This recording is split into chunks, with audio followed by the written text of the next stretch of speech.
Ya, Assalamualaikum warahmatullahi wabarakatuh. Waalaikumsalam. Salam sejahtera, salam sehat selalu. Pak Anies yang saya hormati, guru saya, eh, Pak Bob, Pak Fuad Bawazir, dan pemirsa semua. Barangkali judulnya kurang tepat ya. Yang lebih tepat barangkali ancaman kebangkrutan negara, ancaman kebangkrutan pemerintah gitu. Nah, saya ingin ingin share untuk memperkokoh itu. Eh, saya yakin dunia usaha di Indonesia itu akan mampu survive, ya. Eh, Jauh lebih ringan dibandingkan krisis 98. Setiap krisis, setiap badai, setiap goncangan bagi dunia usaha itu selain ancaman juga merupakan opportunity bagi kita semua juga untuk melakukan sesuatu yang baru dengan cara yang berbeda untuk menghasilkan yang lebih baik. Nah, tapi iklimnya harus demokratis. Kalau tidak, oligark yang ngambil semua. Dan saya lihat di dunia internasional juga seperti itu, ya. Dunia ini memang sedang berubah, sudah berubah, sudah berubah, ditambah pandemi, perubahan kian meluas dan mendalam. Saya juga yakin dunia usaha sudah tahu dan sudah mengantisipasinya. Yang belum itu pemerintah. Ya. Ini di dunia ini terjadi disruption di segala bidang. Kemudian studi menunjukkan cukup mengembirakan perdagangan itu cepat pulih dan secara umum disruption dalam global value chains tidak berat, kecuali untuk produk-produk yang terkait erat dengan industri alat angkut, peralatan, suku cadang, dan aksesorinya. Ini di dunia ya, meliputi China, Amerika, Eropa, dan Jepang. Disruptions-nya lebih disebabkan oleh demand shock ketimbang supply shock. Jadi kalau demand-nya recover, sekarang kita sudah lihat di mana-mana serba kekurangan. Ya, harga batu bara hari ini sudah $243 per metric ton, luar biasa. Jadi negara-negara yang survive adalah negara-negara yang mengandalkan perdagangan intra-industri, merupakan bagian dari global supply chains. Nah, ini yang saya lihat respons kita adalah produk dalam negeri, import konten. Jadi totally berbeda dengan tuntutan respons. Jadi ini yang merespons tidak benar adalah negara, bukan negara ya, pemerintah, ya aparatur negara lah, pejabat-pejabat. Ya. Kemudian perdagangan jasa semakin penting dalam perdagangan internasional. Pekerjaan dan cara kita bekerja juga berubah. Hari ini kita dengar berita 4,5 juta pekerja Amerika tidak mau lagi balik ke kantor, mau remote work saja. Ya, muncul pekerjaan baru dan keterampilan baru. Ada juga hybrid remote work. Peran negara juga harus berubah, bukan mengambil alih proyek yang mangkrak.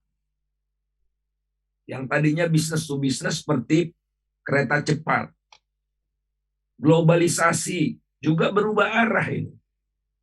Bukan hyper globalization lagi, tapi diiringi oleh strengthening national autonomy. Di tengah-tengah seperti ini, kita tidak semakin otonom. Kita menjadi budaknya China. Ya, pengusaha China bisa beli biji nikel itu tidak sampai $20, padahal di pasar internasional $90. Yang menentukan itu siapa? Pemerintah. Jadi kita memperbudak diri, mereka memperbudak diri.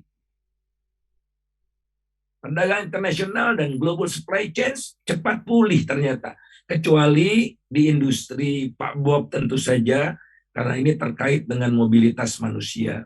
Kemudian hubungan sosial.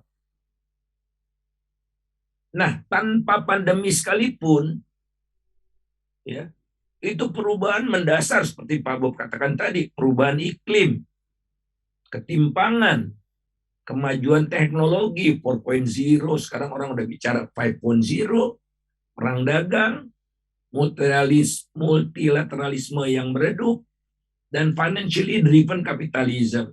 Jadi sektor keuangan ini dia sibuk sendiri. Tanpa harus memberikan kredit, dia survive gitu. Nah, oleh karena itulah harus muncul kesadaran untuk melakukan transformasi struktural. Nah, ini yang sampai sekarang kita lihat masih belum hadir. Walaupun sedang menyusun konsepnya, ya, tapi saya tidak tahu, saya tidak ikut-ikut lagi, saya sempat diminta masukan. Karena teknologi mau tidak mau akan merespons krisis, ya. Pengalaman sejarah menunjukkan seperti itu. Nah, syukur alhamdulillah, mudah-mudahan ini tidak terjadi gelombang ketiga, ya. Kita lihat sudah flat jumlah total kasusnya, kematian harian sudah di bawah 100, rata-rata hariannya kemarin naik lagi di atas 1000, tapi sudah sering di bawah 1000. Kita lihat ini, ini adalah kasus aktif, ya. Kasus aktifnya tidak sampai 30.000. Nah, tapi yang masih agak saya cemaskan ini vaksinasi. Jadi kalau kita mengklaim sudah memiliki herd immunity, rasanya belum, ya. Ini ancaman yang saya tidak bisa bayangkan kalau ada gelombang ketiga, ya. Angka kematian kita tergolong tinggi, tertinggi nomor 3 di Asia. Inilah ongkos yang harus kita bayar, ya. Sudah 140.000 orang yang meninggal dunia. Nah, kemudian kita masuk ke gambaran umum dunia yang memperkuat apa yang telah saya sampaikan tadi. Ternyata negara di seluruh dunia ini pertumbuhan ekonominya atau pemulihannya itu sangat cepat. Huruf V-nya langsing sekali nih, tajam sekali. Dan pertumbuhan ekonomi tahun ini baru diumumkan oleh IMF yang sedang melakukan sidang gabungan di Washington bersama dengan World Bank. Pertumbuhannya lebih tinggi dari jauh lebih tinggi dari sebelum pandemi. Ya. Dari World Bank dan OECD juga seperti itu. Jadi ini yang menunjukkan tidak terjadi supply shock, lebih pada demand shock. Buktinya output bisa naik cepat. Kecuali Indonesia. Kalau Indonesia lama, pertumbuhan ekonomi tahun ini baru direvisi oleh Bank IMF hanya 3,2, jauh di bawah 5% kondisi sebelum pandemi. Hampir semua negara kondisinya sama seperti ini. Cuma kita aja yang berbeda. Ini transmisi kasus. Nah, kemudian kita gembira. Wah, nih lihat nih pertumbuhan ekonomi kita 7,07%. Ya. Tapi sebetulnya kecepatan pemulihannya kita lambat. Cara ngitungnya ya harus saintifik dong. Ya. Jadi yang kita hitung adalah kecepatan pemulihan. Indonesia itu di bawah Thailand, Jerman, ini semua ini, ya. Tapi memang di atas Jepang sedikit, di atas Korea dan Vietnam. Nah, kemudian kita lihat memang ada perbaikan, harus kita akui, ya. Gara-gara pandemi ini sudah mulai terkendali, kita sekarang menuju ke arah pemulihan. Kalau bulan Juli, kita itu menjauh dari arah pemulihan. Inilah negara-negara yang hijau ini plus Indonesia yang putih menuju arah pemulihan. Ini masih memburuk nih, Singapura, Korea, Taiwan, Nigeria, Pakistan, dan sedikit Jepang. Ini yang harus dipertahankan. Walaupun kita skornya masih kecil, ya, nomor 43 dari 50 negara. Ini kata kata siapa ya saya lupa. Majalah Majalah Ekonomis per Oktober. Kemudian Nikkei, ya Nikkei juga mencatat perbaikan luar biasa Indonesia menuju recovery. Kalau pada bulan Juni Indonesia nomor 110 dari 121 negara, skornya 31, sekarang sudah naik ke dengan skor 54,5. Rata-rata negara ASEAN masih di bawah sini. Oke. Bloomberg juga menunjukkan Indonesia ada perbaikan sedikit ya. Dari nomor terburuk pada bulan Juli, pada bulan September ke posisi 49 dengan skor 52,4. Kemudian ini kita lihat walaupun Indonesia membaik tapi ada di bottom gitu ya. Harus waspada lah, belum sustainable. Nah, sebelum ada pandemi pun Indonesia pertumbuhannya sudah melemah. Jadi 8%, 7, 6, 5 di era Pak Jokowi yang pertama, dan di era Pak Jokowi kedua kira-kira di bawah 5, 4,5, paling optimis. Jadi ini yang harus kita jawab, ada tidak ada pandemi. Jangan disalahkan pandemi, ada yang salah dalam diri kita ini. Nah, tinggal kita pastikan, kita usahakan agar recovery-nya tidak huruf K. Jadi sektor-sektor tertentu, kelompok-kelompok tertentu yang di kaki atas, yang warna hitam, tapi mayoritas rakyat terperangkap pada kondisi yang masih terpuruk. Ini yang harus kita hindari.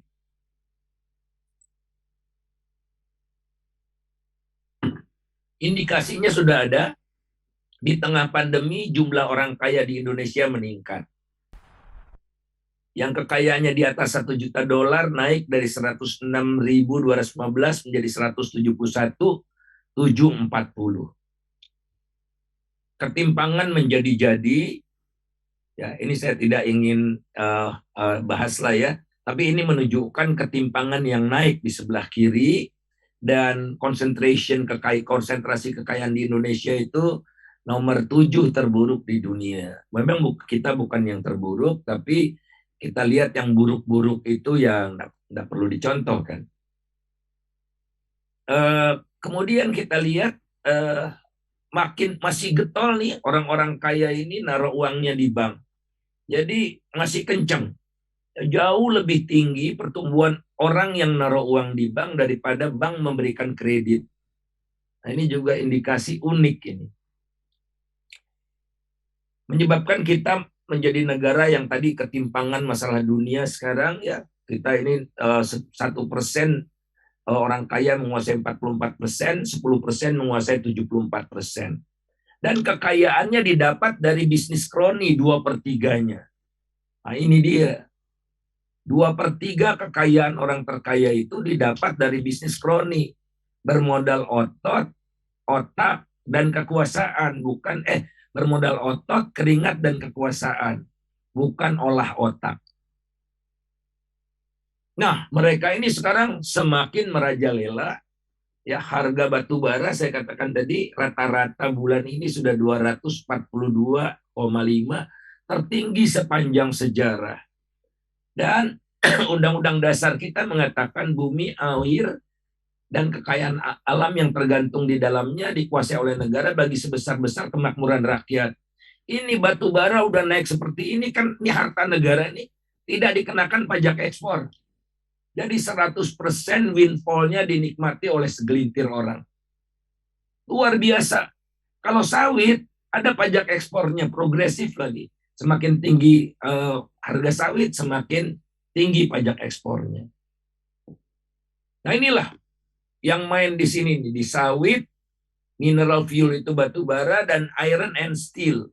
Iron and steel ini 90% dinikmati oleh perusahaan China, smelter China yang tidak perlu bayar pajak, tidak perlu bayar pajak ekspor, pajak keuntungan perusahaan. Mereka dapat tax holiday, dapat tax allowance, dan macam-macam. Ini dia fasilitas yang diberikan sebagai kacung China kita ini. Jadi jangan salahkan China, salahkan yang memberi. Ditambah lagi pejabat pun kian tajir. Di era pandemi, 58% menteri kekayaannya bertambah di atas 1 miliar. 26% di bawah 1 miliar, hanya 3% yang melaporkan kekayaannya turun. Jadi yang terjadi di Indonesia selama ini adalah value extraction, bukan value creation. Value extraction lebih semakin mendominasi dan ditopang oleh kekuasaan. Kemudian nilai tukar petani kita lihat anjlok, kecuali petani perkebunan rakyat ya, yang warna hijau itu karena apa ya, sawit ya. Harga sawit yang tinggi juga dinikmati oleh petani. Namun petani tanaman pangan, hortikultura, dan peternak paling tertekan. Indeksnya di bawah 100, artinya dia lebih buruk dari kondisi 2018. Nah ini kepengangguran. Tidak ada ledakan pengangguran yang dahsyat gitu ya. Pengangguran hanya naik dari 5,1 ke 6%. Kemudian 2021 Februari 6,3%. Relatif masih bisa ditangani kalau itu. Namun angka penganggurannya kan definisinya 1 jam bekerja dalam seminggu. Nah, jadi kita perlu lihat lagi orang yang bekerja tapi pekerjaannya tidak berkualitas atau jam kerjanya diturunkan. Kita lihat yang full time itu turun dari 69%, 69,8 ke 64%. Jadi yang part time dan underemployment itu naik. Jadi kita harus lihat isu ketenaga kerjaan bukan dari pengangguran saja.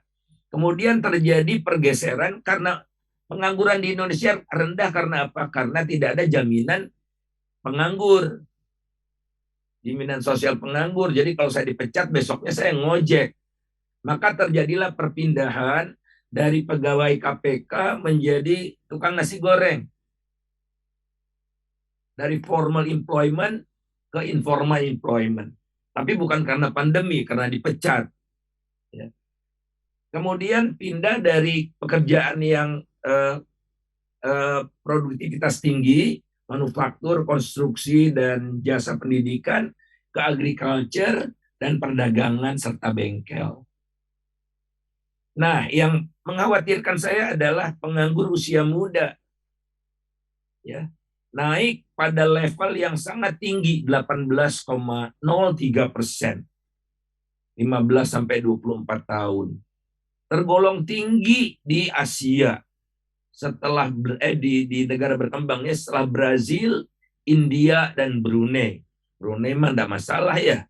Tapi Indonesia ini jauh lebih tinggi dari saudara-saudara kita di Indochina, di Thailand, Vietnam, Filipina, Meksiko. Ini yang lebih mudah menimbulkan letupan sosial. Ini angka orang miskin ya, kecil 10%, tinggal 10%, tapi jumlahnya besar ya, 27,54 juta. Namun saya ingin mengingatkan, jumlah orang miskin memang relatif turun terus tadi, namun masih ada 52,8% penduduk insecure yang pengeluaran per orangnya per hari Rp25.000. Tentu saja dia tidak bisa menabung, tidak bisa bayar BPJS kesehatan, dan macam-macam. Survival, dia insecure sekali kehidupannya. Ini masih lebih dari separuh penduduk Indonesia.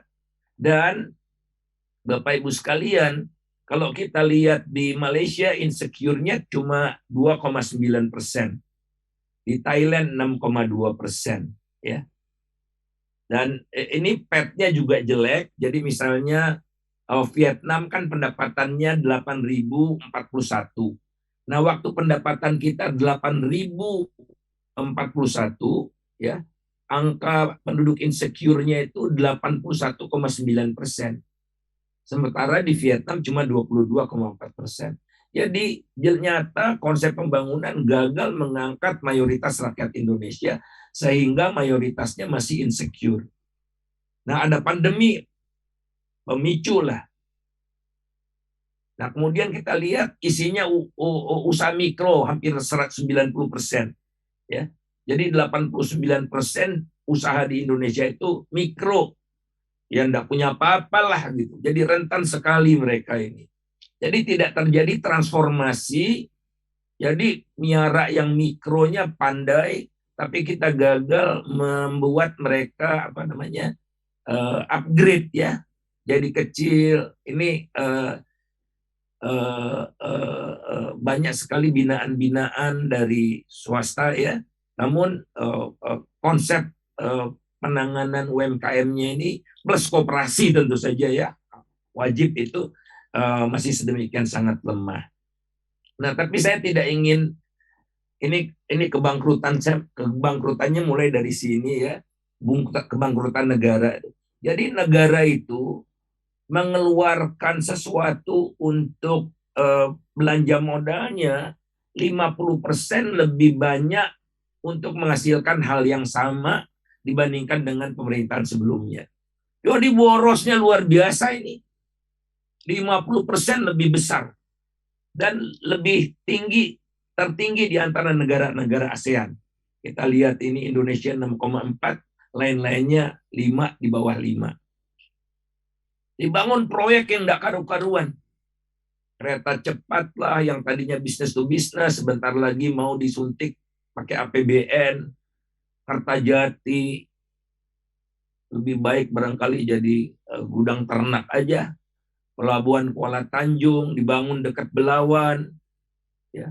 LRT Palembang, sekedar beberapa saja yang saya sampaikan nih ya.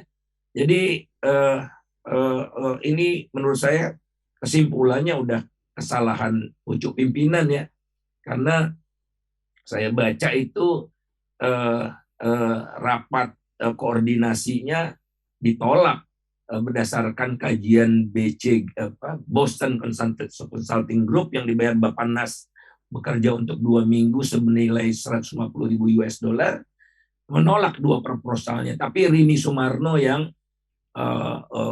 berjuang. Menteri-menteri lainnya banyak yang menolak, tapi Rini Sumarno ngotot. Tapi di sini Presiden lebih pada Rini Sumarno. Nah, ini yang harus kita bayar. Bentar lagi rakyat membayar kereta cepat yang barangkali ongkosnya 400.000 sekali jalan dan diperkirakan sampai kiamat pun tidak balik modal. Nah, kira-kira itu teman-teman sekalian, masih banyak yang ingin saya sampaikan untuk meyakinkan, tapi saya sadar ini waktunya terbatas. Nanti barangkali kita bisa lanjutkan dalam diskusi. Terima kasih. Ya, terima kasih Pak Faisal atas paparannya tadi. Kalau dengar tadi Pak Faisal bilang boleh optimis, jadinya artinya kita di studio ini nggak harus jadi YouTuber semua ya Pak ya, masih ada optimisme. Tapi tadi menarik yang Bapak ngomong mengenai yaitu value creation sama value extraction itu ya Pak ya.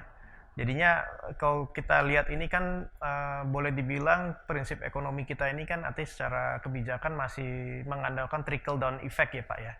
Jadi kalau menurut Pak Faisal nih sebenarnya bagaimana langkah awal Pak untuk memperbaiki ini atau mengubah arah ini kebijakan perekonomian kita atau paradigma ini Pak?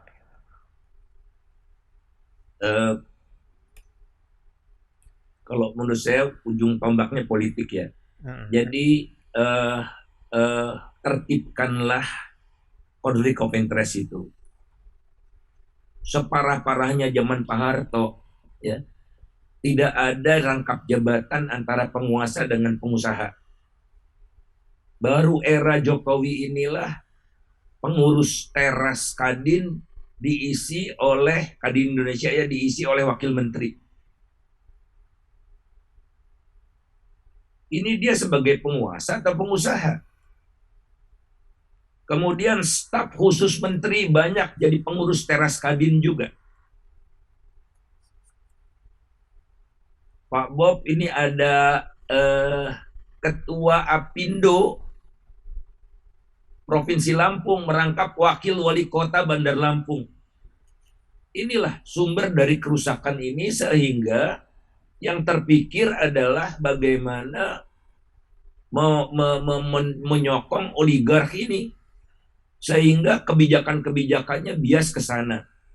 Contohnya Undang-Undang Minerba, dan yang terakhir adalah PP nomor 34 tahun 2021 tentang ketenaga kerjaan.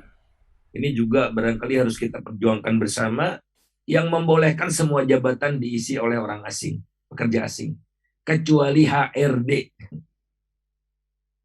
Kemudian ada lagi PP ya, yang membebaskan kewajiban membangun kebun tebu bagi pabrik gula rafinasi yang jumlahnya cuma 11, ditambah jadi 12, satu lagi punya Haji Isam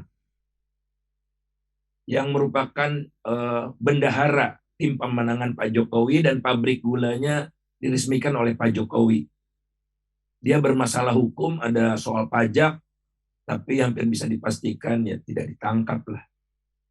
Nah, kalau ini semua begini, kalah semua rasionalitas, jangan heran kalau investor asing juga makin enggan datang ke Indonesia karena banyak sekali ketidakpastian. Ya banyak yang sudah hengkang. Satu lagi yang kerugian negaranya bisa ratusan triliun adalah mengganti term kontrak proyek Masela dari offshore jadi onshore. Akibatnya sampai sekarang terbengkalai dan Shell keluar dari konsorsium itu. Akibatnya kita kehilangan kesempatan bertahun-tahun untuk menikmati penjualan gas kita yang besar itu dari Masela, ya lebih besar dari yang ada sekarang. Nah, itu siapa yang harus disalahkan? Saya kebetulan wakil ketua tim pendamping kajiannya, ya, dan kajiannya secara ilmiah merekomendasikan agar offshore. Tapi tiba-tiba dalam satu kesempatan Pak Jokowi di Pontianak mengumumkan onshore tanpa alasan apa-apa. Nah inilah. Jadi menyebabkan kerugian negara luar biasa besar, dan akhirnya negara tidak akan sanggup. Ya, Waskita menjual Waskita ya kalau nggak salah, menjual jalan tolnya 2 triliun padahal nilai investasinya 11 triliun gitu. Kan lama-lama bangkrut. Dan kebangkrutan itu tidak bisa terlalu lama. Sebelum 2024 Republik ini sudah bangkrut. Pemerintah ini sudah bangkrut. Kecuali kalau kita melakukan upaya-upaya luar biasa, ya, presidennya sadar, ya, membersihkan sekelilingnya dari orang-orang seperti Muldoko, Ngabalin, Luhut Panjaitan dan sebagainya itu. Kalau tidak, ya udah terima risikonya.